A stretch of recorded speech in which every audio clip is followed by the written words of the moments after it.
میں ایک ڈاکٹر کے ساتھ مل کر اپنی ذاتی ایمبولینس چلاتا تھا اینڈ بظاہر تو میرا کام مریضوں کو اسپتال پہنچانا یا میتوں کو ان کے گھروں تک لے جانے کا ہوتا تھا، لیکن اس کام کے پیچھے میرا اصل کاروبار کیا تھا یہ کوئی نہیں جانتا تھا۔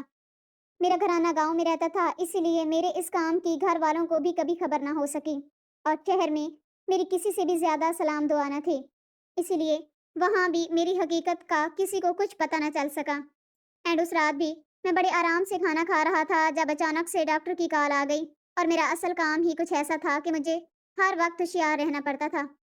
جب بھی ڈاکٹر کی کال آتی تھی، رات کے 2 بجے ہی کیوں نہ ہو، مجھے فوراً سب کچھ چھوڑ کر اٹھنا پڑتا تھا۔ اینڈ اب بھی میں نے کھانے کا نوالا ادھورا چھوڑا اور کال اٹینڈ کی تو میری توقع کے عین مطابق ڈاکٹر دھیمی آواز میں سرگوشی کرتے ہوئے مجھے بلا رہا تھا۔ میں نے ہاتھ منہ دھویا، کھانے کو ادھورا چھوڑا اور تیزی سے اسپتال کی جانب بھاگا۔ رات کا وقت تھا، اس لیے ماحول میں ایک گہری خاموشی اور سنسناہٹ چھائی ہوئی تھی۔ جب میں ڈاکٹر کے پاس پہنچا تو وہ بے چینی کے عالم میں میرا انتظار کر رہا تھا۔ میرے پہنچتے ہی اس نے بتایا کہ ایک اور مریضہ کو اس نے علاج بہتر ہونے اور فیس کم ہونے کا جھانسا دے کر اپنی ذاتی کلینک بلا لیا ہے، اینڈ اس نے مجھے مخصوص وقت سمجھایا اور سختی سے کہا کہ پہلی کال پر فوراً کلینک پہنچنا ہے۔ میں نے سر ہلایا اور سمجھ گیا تھا کہ اس دوران مجھے کلینک کے آس پاس ہی رہنا ہوگا، چونکہ میرا گھر بہت دور تھا، اس لیے ایسے مواقع پر میں اکثر ایمبولینس میں ہی کھا لیتا، سو جاتا اور وہیں وقت گزارتا تھا۔ اگلے روز میں وقت پر کلینک پہنچ گیا۔ وہاں رش بالکل نہیں تھا، کیونکہ جس دن ہمیں یہ کام کرنا ہوتا تھا اس دن باقی مریضوں کو منع کر دیتا تھا تاکہ کسی کو شک نہ گزرے، اور ظاہر ہے کہ ایک جوان لڑکی کو کلینک سے غائب کرنا اتنا آسان کام نہیں تھا، بلکہ بہت بڑا خطرہ اور رسک تھا۔ مگر پیسہ ایسی چیز ہے جو انسان کو اندھا کر دیتا ہے، اور ہم اس اندھے پن میں یہ خطرہ بھی مول لے لیتے تھے۔ ڈاکٹر نے پہلے ہی کلینک کے عملے میں 2-3 بندے ایسے رکھے ہوئے تھے جنہیں منہ بند رکھنے کے عوض پیسے دیے جاتے تھے۔ میں تہہ خانے کے مخصوص کمرے میں گیا تو ڈاکٹر نے انجیکشن تیار کیا اور مجھے چند ہدایات دے کر دوسرے کمرے کی طرف بڑھ گیا۔ میں دروازے پر ہی رک گیا اور اندر جھانکا تو وہاں ایک نوجوان مریضہ بستر پر لیٹی ہوئی تھی۔ اسے دیکھ کر میری آنکھیں چمک اٹھیں۔ وہ بے حد حسین اور کم عمر لگ رہی تھی۔ بیماری کی وجہ سے اس کا چہرہ کچھ زرد لگ رہا تھا، لیکن پھر بھی اس کی رنگت میں ایک عجیب سی چمک دمک تھی، اور اس کے نقوش بھی بلا کی کشش تھی۔ وہ لڑکی بالکل اس قسم کی تھی جس کی ہمیں تلاش تھی، یعنی وہ ہمارے کام کے لیے بالکل مناسب تھی۔ ڈاکٹر نے لڑکی سے پیشہ ورانہ لہجے میں بات کرتے ہوئے اسے ایک اہم انجیکشن لگوانے کا کہا۔ میں بخوبی جانتا تھا کہ وہ انجیکشن کسی بیماری کے علاج کے لیے نہیں تھا، بلکہ وہی غیر قانونی انجیکشن تھا جو ڈاکٹر ہمیشہ حسین اور کمسن لڑکیوں کو لگایا کرتا تھا۔ اس انجیکشن کے اثر سے لڑکیاں دیکھنے میں جاگتی ہوئی لگتی تھیں، لیکن حقیقت میں ان کا پورا جسم مفلوج ہو جاتا تھا اور دماغ بھی سن سا ہو جاتا۔ اسی وجہ سے وہ اپنے ساتھ ہونے والی ظلم و زیادتی کے باوجود کچھ بھی کرنے کے قابل نہیں رہتی تھیں۔ وہ لڑکی حقیقت سے ناواقف تھی، اسی لیے انجیکشن لگوانے پر فوراً راضی ہو گئی۔ ڈاکٹر نے انجیکشن تیار کرتے ہوئے اچانک گردن موڑ کر میری طرف دیکھا اور آنکھوں کے اشارے سے مجھے مکمل تیار رہنے کا کہا۔ حالانکہ ایسے موقع پر تو میں پہلے ہی پوری طرح چوکس اور تیار ہوتا تھا۔ میں کمرے کے باہر کھڑا انتظار کرنے لگا، کیونکہ میں جانتا تھا کہ ڈاکٹر کے بعد باری میری تھی، اور میرا مرحلہ زیادہ خطرناک تھا، کیونکہ نیم جان ہونے کے بعد لڑکی کو کلینک سے باہر نکالنا اور ساتھ لے جانا بھی میرا ہی کام ہوتا تھا۔ ڈاکٹر نے مجھے بتایا تھا کہ وہ لڑکی تعلیم یافتہ تھی، لیکن اس کی شادی ایک جاہل اور ان پڑھ خاندان میں کر دی گئی۔ اسے کچھ عرصے سے معدے کی تکلیف رہنے لگی تھی، لیکن اس کی ظالم ساس ضد کر کے اس پر گھر میں ہی مختلف ٹوٹکے اور دیسی نسخے آزماتی رہی، جس کی وجہ سے نوبت یہاں تک پہنچ چکی تھی کہ اب لڑکی کے لیے کھانا ہضم کرنا بھی دشوار ہو گیا تھا۔ وہ کچھ دن پہلے ہی اکیلے ہی ڈاکٹر کے پاس آئی تھی اور اس کے سامنے اپنی پریشانی بیان کی تھی۔ وہ لڑکی اپنے شوہر اور ساس سے چھپ کر ڈاکٹر کے پاس علاج کی غرض سے آئی تھی، اور ایسی ہی لڑکیاں ہمارے لیے زیادہ آسانی پیدا کرتی تھیں، کیونکہ ان کے آنے کا کوئی ثبوت یا نشان نہیں چھوڑا جاتا۔ اسی لیے ڈاکٹر نے علاج کے بہانے اسے جھانسے میں لے لیا اور آج اسے وہ مخصوص انجیکشن لگا دیا تھا، اور اب کمرے میں اس کے پاس میں ہی موجود تھا۔ میں ایک غریب گھرانے کا فرد تھا۔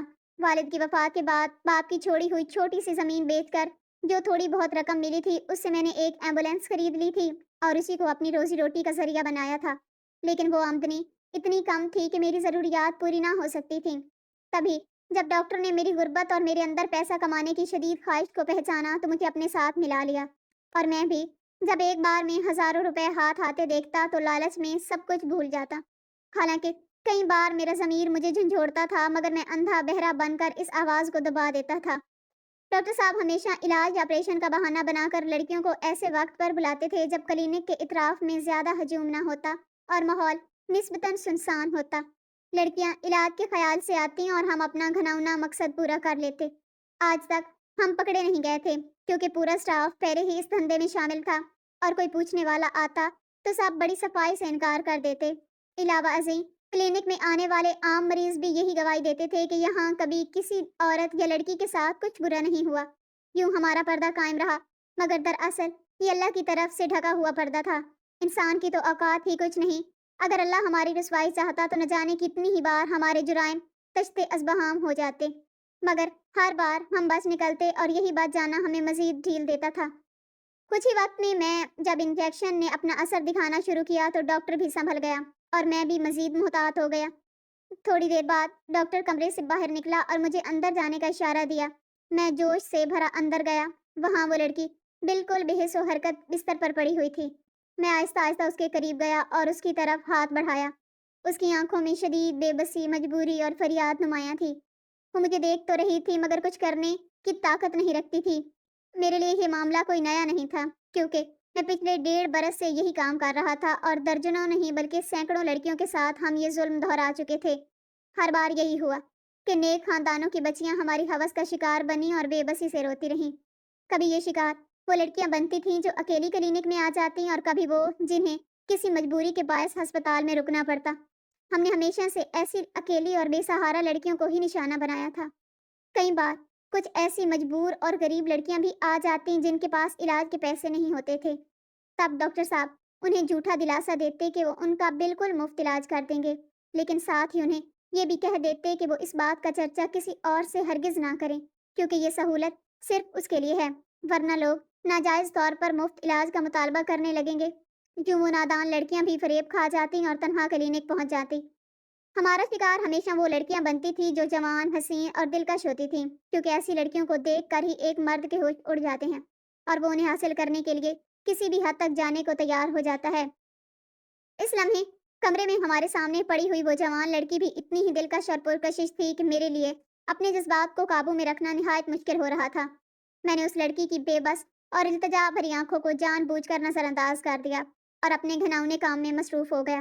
میرے ذہن میں ہمیشہ کی طرح اپنی جوان بہنوں کا خیال، میں اپنی بہنوں کی بہترین جگہ پر شادی کرنے اور بھاری جہیز دینے کے خواب کو پورا کرنے کے لیے کسی دوسری معصوم لڑکیوں کی عزتوں کا سودا کر رہا تھا۔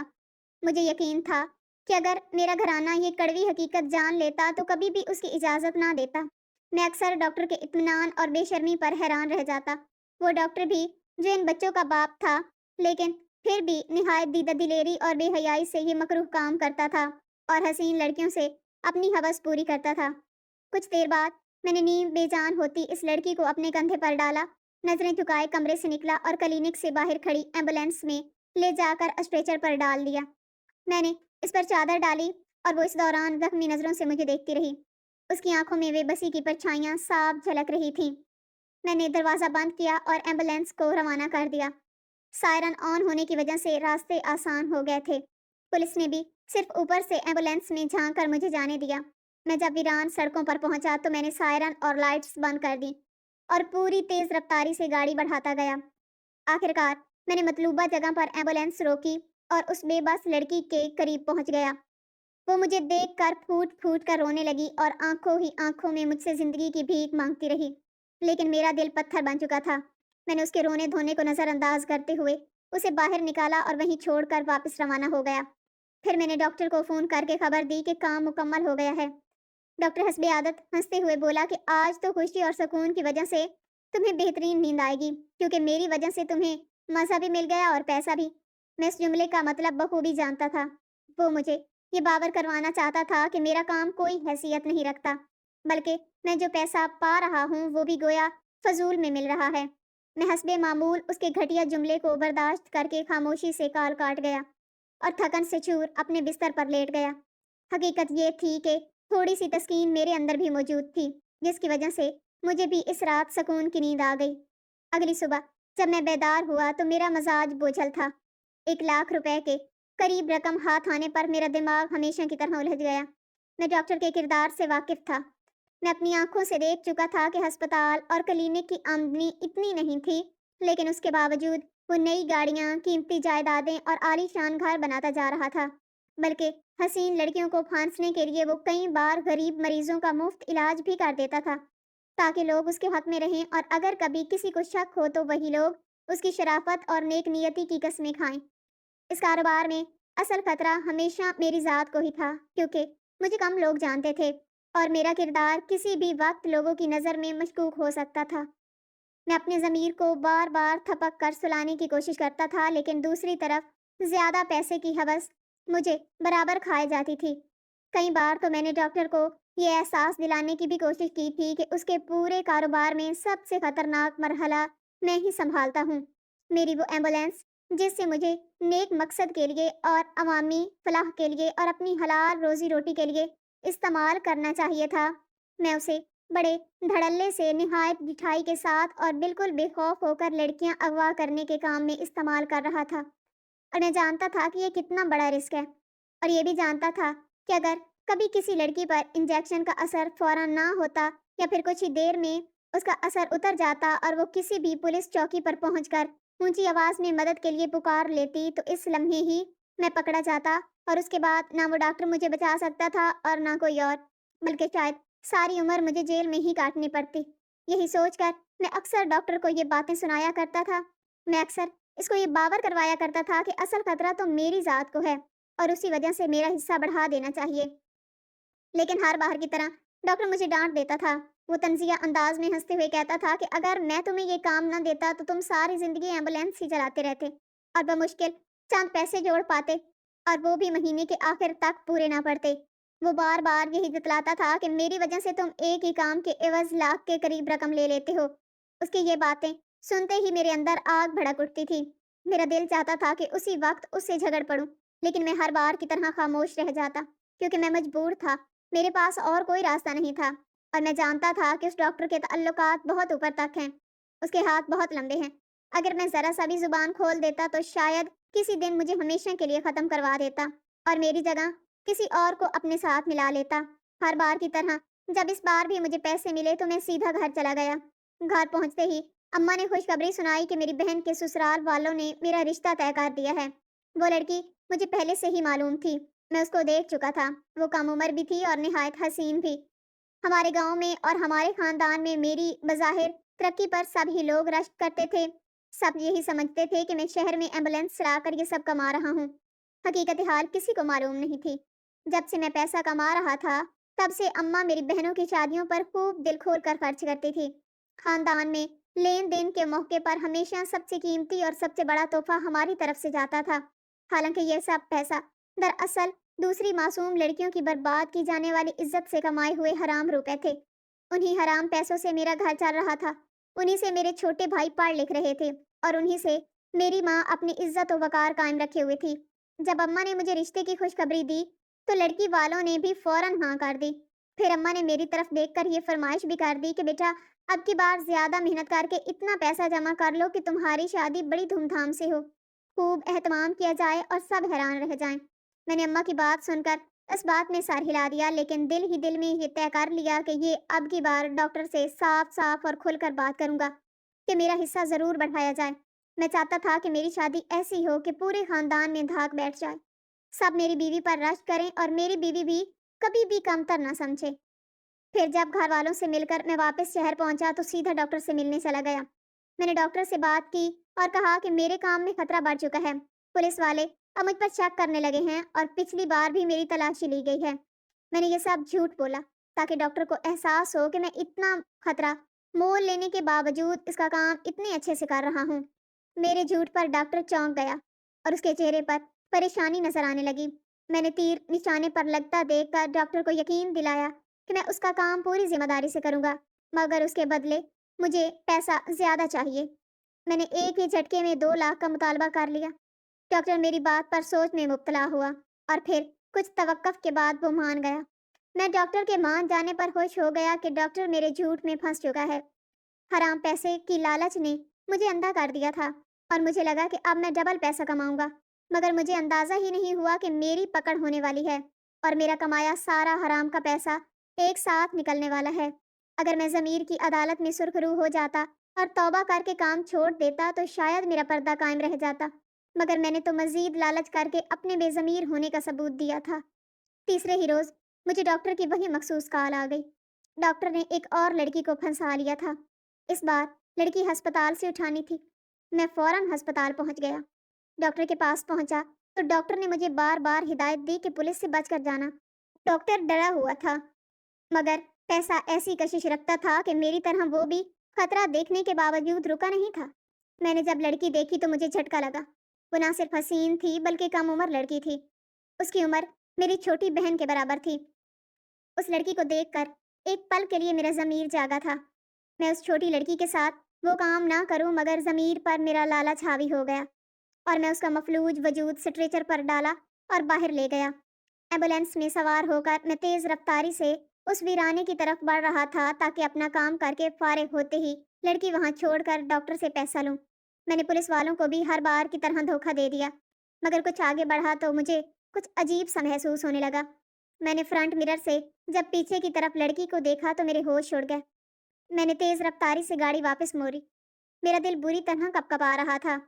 میں نہایت تیزی سے ایمبولینس اپنے گھر لے گیا اور جھٹکے سے ایمبولینس روکتے ہی میں تیزی سے پیچھے گیا اور اس لڑکی کو دبوچ لیا۔ وہ پھٹی پھٹی آنکھوں سے مجھے دیکھتی بری طرح مچل رہی تھی، مگر میں نے اسے موقع نہیں دیا۔ میں پسینے سے شرابور ہو رہا تھا۔ کچھ دیر بعد اس نیم بے ہوش لڑکی کو میں اپنے رہائشی کمرے میں لے گیا اور بے چین سا ٹہلنے لگا۔ مجھے بری طرح خوف محسوس ہو رہا تھا۔ میں نے اس لڑکی کو دیکھا جو اب بے ہوش ہو چکی تھی۔ اس لڑکی کے پاس موجود موبائل نکال کر میں نے تلاشی لی تو میرا جسم سرسرانے لگا تھا۔ میں نے اس لڑکی کا موبائل بند کر کے سم توڑ دی اور اس لڑکی کو اپنے پاس رکھ لیا۔ اگلے روز ڈاکٹر نے فون کر کے چیختے ہوئے سوال کیا کہ لڑکی کہاں گئی؟ میں نے لا علمی کا اظہار کر دیا۔ ڈاکٹر کے پسینے چھوٹ گئے۔ وہ بری طرح گھبرا گیا اور بولا کہ لڑکی غائب ہو گئی ہے۔ میں نے بھی جھوٹی پریشانی ظاہر کی اور ایک دو باتوں کے بعد کال کاٹ دی۔ ڈاکٹر لڑکی کو ڈھونڈنے لگا جبکہ میں نے اسے اپنے گھر میں چھپا لیا تھا۔ وہ لڑکی بہت خوبصورت تھی اور ڈری ہوئی تھی۔ 2 دن وہ لڑکی میری قید میں رہی اور اس دوران میں نے اس کا منہ کپڑے سے باندھ کر رکھا تاکہ وہ آواز نہ نکال سکے۔ میں خود اسے کھانا کھلاتا اور پھر منہ بند کر دیتا۔ 2 دنوں میں ہی اس کا حال خراب ہو چکا تھا۔ 2 دن کے بعد میں نے ڈاکٹر سے بات ہونے پر جھوٹ بول دیا کہ لڑکی ایک ویرانے سے مل گئی ہے۔ ڈاکٹر نے حواس باختہ سا ہو کر فوراً لڑکی لانے کا بولا۔ اس لڑکی کے لیے وہ ڈاکٹر پاگل ہوا جا رہا تھا۔ ڈاکٹر کی کمزوری جانتے ہی میں نے موقع سے فائدہ اٹھایا اور لڑکی کے بدلے 50 لاکھ مانگ لیے۔ ڈاکٹر چپ سا ہو گیا۔ میں نے بھی کال کاٹ دی اور اطمینان سے بیٹھ گیا۔ ڈاکٹر میری رہائش کے بارے میں نہیں جانتا تھا، نہ ہی اس نے کبھی میرے گاؤں کا نام جاننے میں دلچسپی ظاہر کی تھی، اسی لیے وہ مجھ تک پہنچنے سے قاصر تھا اور وہ لڑکی بھی ڈاکٹر کو ہر حال میں چاہیے تھی۔ میں جانتا تھا کہ ڈاکٹر اس لڑکی کی خاطر 50 لاکھ جیسی بھاری رقم بھی مجھے دینے کو تیار ہو جاتا۔ میری توقع کے مطابق ڈاکٹر نے اگلے ہی روز مجھے فون کر کے کہا کہ وہ پیسہ دینے کو تیار ہے، میں اسے لڑکی پہنچاؤں۔ ڈاکٹر غصے سے پاگل ہوا جا رہا تھا اور بولا کہ اگر لڑکی کو تم نے ہاتھ لگایا یا اس کی عزت سے کھیلنے کی کوشش کی تو میں بخشوں گا نہیں۔ میں ڈاکٹر کی بے بسی پر ہنستے ہوئے بولا، وہ لڑکی آج تک ملنے والی سب لڑکیوں سے زیادہ خوبصورت ہے، اسی لیے اسے ہاتھ نہ لگانا مشکل ہے۔ میں چاہتا تھا کہ اس بات پر ڈاکٹر مجھے جلدی رقم دے دے۔ اس بار پیسہ لے کر میں ہمیشہ کے لیے یہ کام چھوڑ کر اس شہر سے چلے جانے کا سوچ چکا تھا، کیونکہ ڈاکٹر کی اصلیت مجھ پر کھل چکی تھی۔ پیسوں کی خاطر جب میں نے ڈاکٹر سے پولیس کا جھوٹ بولا تو اس ڈاکٹر نے مجھے پھنسانے کا سوچ لیا تاکہ وہ خود کو بچا سکے۔ وہ لڑکی ڈاکٹر کی اپنی بھیجی ہوئی لڑکی تھی جسے خاص طور پر مجھے پھنسانے کے لیے بھیجا گیا تھا۔ ڈاکٹر نے اس لڑکی کو انجیکشن نہیں لگایا تھا، نہ ہی وہ مفلوج ہوئی تھی۔ میں نے ایمبولینس چلاتے لگائے ہوئے جب مرر سے دیکھا تو وہ لڑکی چادر میں چھپی موبائل استعمال کر رہی تھی۔ موبائل کی روشنی میری تیز نظر میں آ چکی تھی، اسی لیے میں چونک گیا اور بروقت ایمبولینس موڑ کر لڑکی کو اپنے گھر لے آیا تھا۔ جب لڑکی کو قابو کر کے میں اپنے کمرے میں لانے کے بعد میں نے اس کا موبائل چیک کیا تو ساکت رہ گیا۔ اس لڑکی کو ڈاکٹر نے ہدایت دی تھی کہ پولیس چوکی پر گاڑی رکتے ہی وہ چادر اتار کر شیشہ بجا دے اور پولیس کے متوجہ ہوتے ہی میرے بارے میں بتائے۔ ڈاکٹر کی چال کے مطابق لڑکی کا یہ جھوٹ بولنا تھا کہ میں اس لڑکی سے محبت کا ناٹک کرنے کے بعد اب اسے زبردستی افغانستان بارڈر پر لے جا رہا ہوں۔ ایسا کرنے سے اب تک غائب ہوئی ساری لڑکیوں کا الزام مجھ پر آ جاتا میں نے جب لڑکی سے باقی تفصیل اگلوائی تو اس نے ایک ایسی بات بتائی جو مجھے ٹھٹکا گئی تھی۔ میں نے اسی بات کو استعمال کیا اور ڈاکٹر سے 50 لاکھ مانگ لیے۔ میں نے لڑکی سے وعدہ کیا کہ میں اسے آزادی کے ساتھ ساتھ ڈاکٹر کی اصلیت بتاؤں گا تاکہ وہ آزاد ہوتے ہی جا کر میڈیا والوں کو سب بتا دے۔ میں ڈاکٹر کی چال اسی پر الٹنا چاہتا تھا۔ وہ لڑکی میڈیا پر اس ڈاکٹر کا اصل روپ لے آئی تو ڈاکٹر پھنس جاتا، جبکہ میں پیسہ لے کر غائب ہو جاتا۔ آزادی پانے کے بدلے وہ لڑکی مان گئی۔ میں نے اس لڑکی کو سب بتا دیا کہ ڈاکٹر خوبصورت مریضہ لڑکیوں کا دماغ سن کرنے والا انجیکشن لگا کر انہیں میرے حوالے کرتا ہے، اور میرا کام ان لڑکیوں کو افغانستان کے بارڈر پر پہنچانا ہوتا ہے۔ آگے بارڈر پر بھی ایک ڈاکٹر موجود ہوتا ہے جو نہایت رازداری سے اس لڑکی کو لے کر آگے بڑھ جاتا ہے۔ مجھے اسی کام کا 1 لاکھ کے قریب رقم ملتی تھی۔ میں نہیں جانتا تھا کہ وہ ڈاکٹر ان لڑکیوں کے ساتھ کیا کرتے ہیں اور ان دونوں ڈاکٹروں کو اس کام کے کتنے پیسے مل رہے ہیں۔ میرا کام بس مریضہ لڑکی کو افغانستان کے بارڈر پر کھڑے ڈاکٹر تک پہنچانا تھا۔ میں اپنا پیسہ لے کر ایک طرف ہو جاتا تھا۔ میں نے اس لڑکی کو یقین دلایا کہ میں اب توبہ کر چکا ہوں، آئندہ یہ کام نہیں کروں گا، مگر ڈاکٹر میرے بعد بھی لڑکیوں کو ایسے ہی بیچتا رہے گا۔ میری بات پر وہ لڑکی غم و غصے سے بھر گئی۔ حالانکہ میری توبہ کی کہانی جھوٹی تھی، مگر میں نے واقعی توبہ کی ہوتی تو میں اپنا آپ بچانے کی بجائے اس لڑکی کو بچانے کی کوشش کرتا، مگر میں نے خود کو بچایا اور اب بھی اس لڑکی کے بدلے 50 لاکھ لے رہا تھا۔ میں نے اپنی ماں کو جلد شادی کرنے کا بولا اور لڑکی لے کر ایک جگہ پہنچ گیا۔ ڈاکٹر نے مجھے پیسہ دیا اور میں نے لڑکی کو آزاد کر دیا۔ پیسہ لیتے ہی گاڑی میں بیٹھ کر میں تیز رفتاری سے اپنے گھر پہنچ گیا اور سکھ کا سانس لیا، مگر میں نے ایک بہت بڑی غلطی کر دی تھی۔ اس لڑکی کو اپنی رہائش دکھا بیٹھا۔ میری مہلت بھی اللہ کی طرف سے ختم ہو چکی تھی، اسی لیے اتنی ہوشیاری کے باوجود بھی اتنی بڑی غلطی کر بیٹھا اور نہ صرف لڑکی کو اپنی رہائش دکھائی بلکہ اس پر اعتبار بھی کیا۔ اس روز رات ہو جانے کی وجہ سے میں رک گیا، کیونکہ میں اتنی بڑی رقم لے کر رات کے وقت اکیلے دیہات کا سفر نہیں کرنا چاہتا تھا۔ اگلے روز میں ابھی روانہ ہونے ہی لگا تھا کہ اچانک میرے دروازے پر زور زور سے دستک ہوئی۔ میں نے دروازہ کھولا تو سامنے پولیس والے کھڑے تھے۔ انہیں دیکھتے ہی میرا رنگ اڑ گیا۔ پھر پولیس والے مجھے اندر دھکیلتے ہوئے سیدھا گھر میں گھس آئے اور گھر کے چپے چپے کی تلاشی لینے لگے۔ میں سخت گھبرا گیا۔ میں ابھی کچھ کہنے ہی والا تھا کہ تبھی ان کو وہ پیسوں سے بھرا بیگ مل گیا۔ پھر کیا تھا، وہ بیگ ہاتھ میں پکڑتے ہی مجھے گھسیٹتے ہوئے سیدھا تھانے لے گئے۔ میں راستے بھر بار بار اپنا جرم پوچھتا رہا، مگر انہوں نے کوئی جواب نہ دیا۔ آگے جا کر معلوم ہوا کہ وہی لڑکی نہ صرف ڈاکٹر کی اصلیت میڈیا کے سامنے ظاہر کر چکی ہے بلکہ میرے بارے میں بھی پولیس کو سب کچھ بتا چکی ہے۔ اور سب سے بڑا یہ انکشاف ہوا کہ وہ پولیس کمشنر کی اپنی بھانجی تھی۔ میں یہ جان کر ہکا بکا رہ گیا اور سوچنے لگا کہ اس نے قید میں رہتے ہوئے بھی مجھے آدھا سچ بتایا اور باقی سب کچھ چھپا لیا۔ اصل بات یہ تھی کہ وہ ڈاکٹر کی سگی یتیم بھتیجی تھی۔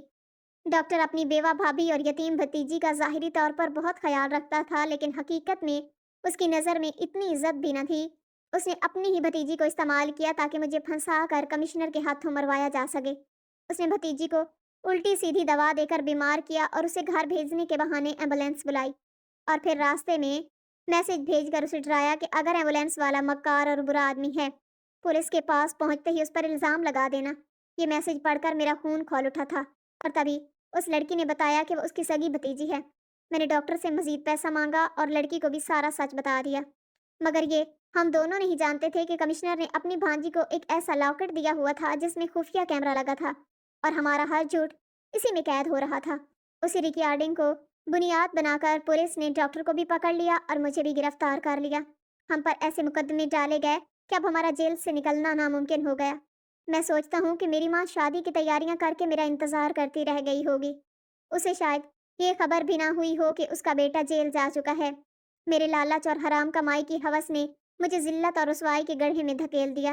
میں اپنی ماں بہنوں کا اکلوتا سہارا تھا اور اپنی گھٹیا حرکات سے انہیں ایسا بے سہارا کر گیا ہوں کہ شاید انہیں یہ بھی نہ پتہ چل سکے کہ میں زندہ بھی ہوں یا مٹی کی زینت بن گیا ہوں۔ اللہ نے مجھے بار بار توبہ کرنے کی مہلت دی تھی، مگر میں نے توبہ نہیں کی، اور جب میں اللہ کی پکڑ میں آیا تو تب اس پکڑ سے بچنے کی کوئی صورت باقی نہ رہی۔ میری سب دوستوں سے عاجزانہ گزارش ہے، ہمیشہ خود کو حرام کمائی کے لالچ سے بچا کر رکھیں، کیونکہ یہ عمل آپ کے اندر زہر کی طرح پھیلتا ہے، اور اگر کبھی کوئی چھوٹی سی بھی غلطی ہو جائے تو فوراً توبہ کر لیں، کہیں ایسا نہ ہو کہ مہلت ختم ہو جائے اور صرف پچھتاوا ہی باقی رہ جائے۔